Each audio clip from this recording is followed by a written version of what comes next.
کا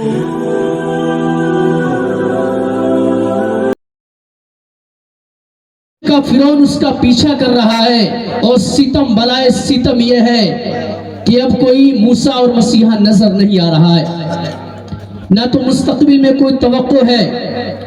ایسے حالات میں ایک آواز تو یہ آتی ہے کہ جو ہو رہا ہے اسے چوپ چاپ دیکھتے رہو، کہ جو ہو رہا ہے اسے چوپ چاپ دیکھتے رہو، یہی سکون سے جینے کی ایک صورت ہے۔ لیکن شاید میں اور آپ بھی میری اس بات سے اتفاق نہیں رکھتے، کیونکہ ظالم کے سامنے خاموش رہنا خود اپنے اوپر ظلم کرنا ہے۔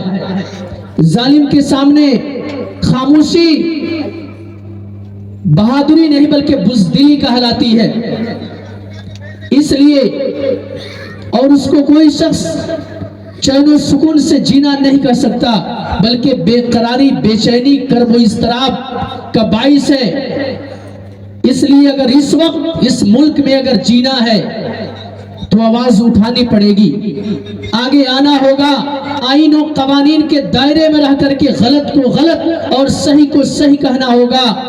اس لیے کہ جو قوم بولتی نہیں ہے ان کی ہستیاں دنیا سے مٹا دی جاتی ہے، ان کی تاریخ کو فراموش کر دی جاتی ہے۔ وسیم ملک صورتی نے کبھی کہا تھا کہ حالانکہ بر وقت یہ کہانی نہیں لکھتی، تاریخ کبھی خون کو پانی نہیں لکھتی، میں اس لیے زندہ ہوں کہ میں بول رہا ہوں۔ ارے دنیا کسی گونگے کی کہانی نہیں لکھتی، دنیا کسی گونگے کی کہانی نہیں